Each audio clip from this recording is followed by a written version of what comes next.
Welcome to Poets from the Neighborhood. I am VeerajaR. And I'm Jeff Hardin. We hope you'll enjoy the poems we'll be reading today. Poems written by your friends and neighbors.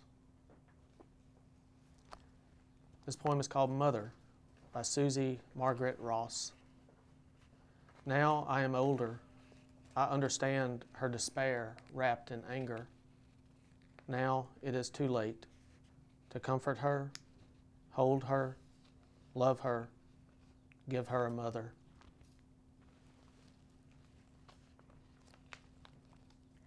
How my mother hates sharing her April 15th birthday with the IRS by Catherine Moore.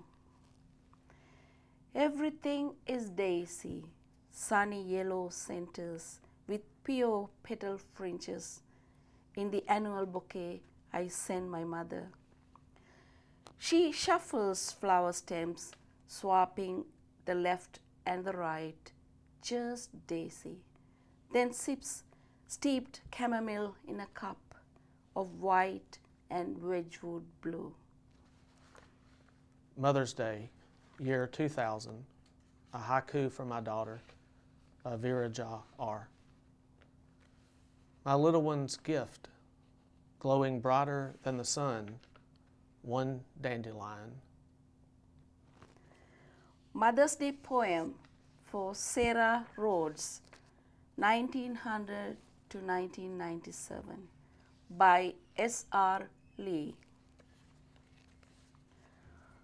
One would not call her an athlete, curls fluffed short over her head, slight pudge all over, not tall. Never saw her run for pleasure, catch a ball, take a hike. A comic swimmer, side stroke slow, head high out of water. But she loved a feisty horse who twisted and pawed as she stopped at the gate, firm in her saddle to chat with a neighbor. And with a rifle she was so dead a shot as to be bored with the whole process, crack, crack, 2 bullseyes. Then turned back inside the old cabin to cook breakfast on the little black iron stove. One winter of cold camping weekends, before the iron stove was there, she baked biscuits in a Dutch oven. Open-sided pyramid of tin, open side faces fire, tin reflects heat, while over the hearth's flames hung a pot of something bubbling hot in the little old fireplace whose chimney did its best to hold up the cabin's western wall, sagged slightly inward, windproofed inside by newspapers 20 years old and shot through here and there with bullet holes. Target practice or joke by the bootleggers, whose whiskey still across the road and up through the woods had been ordered off by her husband. She stopped leaving food supplies on the cabinet shelves because bootleggers, followed by squirrels, climbed through the windows and took all.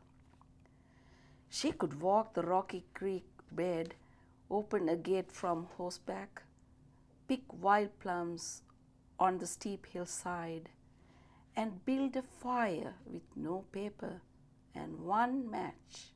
But she wasn't an athlete at all. Care by S.R. Lee.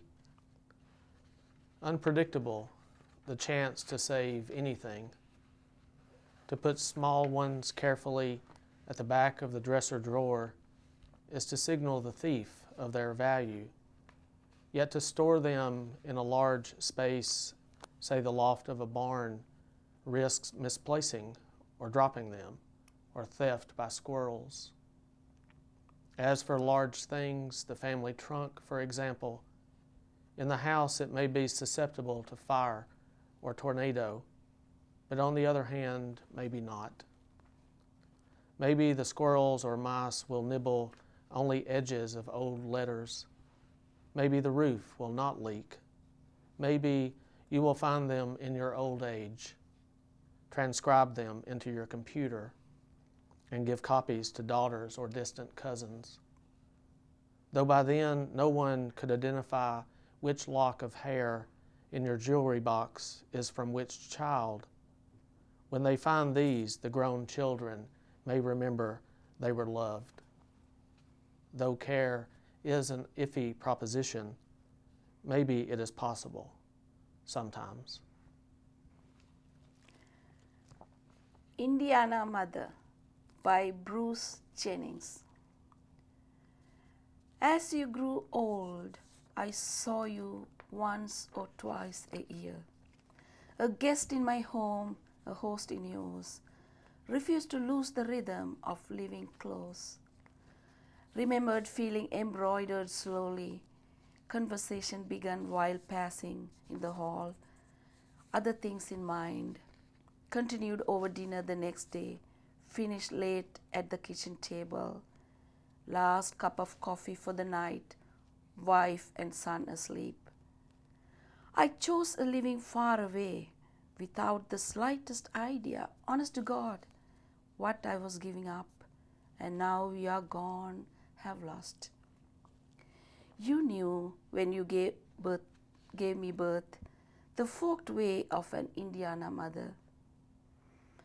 Either to keep close an ordinary son past childhood, who would pay the price of living in a flat land, or to bear more gifts with wanderlust built in, who would kindle only from afar. Did you know what I was stealing? You never said anything when we had coffee. With the roads long closed and passed behind us, we spoke of this quietly as the ticking of the grandfather's clock in the late afternoon. Thank you for watching Poets from the Neighborhood. We hope you'll join us again soon.